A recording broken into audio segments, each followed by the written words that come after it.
18তম লোকসভার ভোটে প্রতিদ্বন্দ্বিতা করেছিলেন ৭৮ জন মুসলমান প্রার্থী। তাদের মধ্যে জিতেছেন ২৪ জন। এই ২৪ জনের মধ্যে ২১ জনই কংগ্রেসের নেতৃত্বের Indian national development inclusive alliance India জোটের। বাকি ৩ জনের একজন হায়দ্রাবাদের all India council for unity of Muslim AIMIM এর পার্টি থেকে এবং অন্য ২ জন কাশ্মীর উপত্যকার স্বতন্ত্র প্রার্থী হয়ে নির্বাচিত হয়েছেন। এবার সংখ্যালঘু সম্প্রদায় থেকে মন্ত্রী হয়েছেন ৫ জন। তাদের মধ্যে ২ জন শিখ ধর্মের, একজন খ্রিস্টান ধর্মের এবং বাকি ২ জন বৌদ্ধ ধর্মের।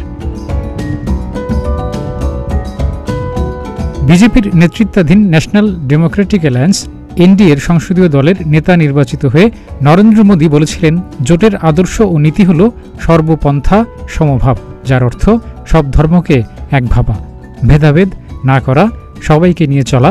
তিনি বলেছিলেন, সেই নীতিতে বিশ্বাস রেখেই এই জোট সরকার চলবে, আগামী দিনে এগিয়ে যাবে। বিশ্লেষকরা বলছেন, ৭ জুন পুরনো সংসদ ভবনের সেন্ট্রাল হলে দেওয়া ওই আশ্বাসবাণীর ৪৮ ঘণ্টা পরই ৯ জুন সন্ধ্যায় ভারতের রাষ্ট্রপতি ভবনে ৭২ সদস্যের যে মন্ত্রিসভা গঠিত হয়েছে, সেখানে মোদী জায়গা দেননি একজন মুসলিমকেও। সংখ্যালঘু সম্প্রদায়ের ৫ জন মন্ত্রী হলেও জোটের শরিক কোনো মুসলিমকে মন্ত্রী করা হয়নি। কেন্দ্রীয় মন্ত্রিসভার কোনো শপথ অনুষ্ঠান এই প্রথম মুসলিম বিবর্জিত হয়েছে।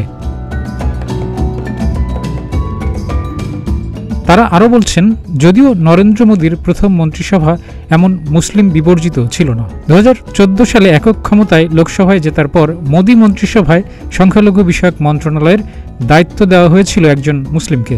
২০১৯ সালেও মন্ত্রিসভার প্রথম শপথ মুসলিমবিহীন ছিল না। বিজেপির রাজ্যসভার এক সদস্যকে মন্ত্রী বানানো হয় একই সংখ্যালঘু বিষয়ক মন্ত্রণালয়ে।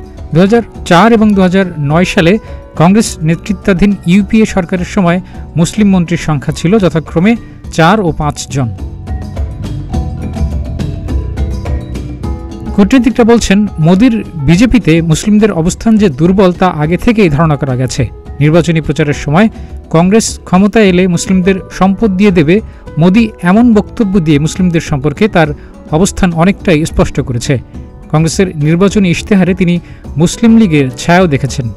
এসব কথা তিনি যখন বলেছিলেন তখন তার ধারণা ছিল না তার দল নিরঙ্কুশ সংখ্যাগরিষ্ঠতা থেকে ৩২ ধাপ দূরে থমকে যাবে।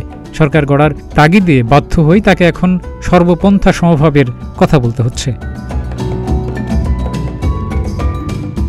নাম প্রকাশ না করার শর্তে এক রাজনৈতিক নেতা বলেছেন, তেমন তাগিদ ও ইচ্ছা থাকলে সরকারপন্থী মুসলিমদের মধ্য থেকেই কাউকে মন্ত্রিসভায় আনতে পারতেন মোদী, কিন্তু সেই তাগিদ মোদী কখনোই অনুভব করেননি।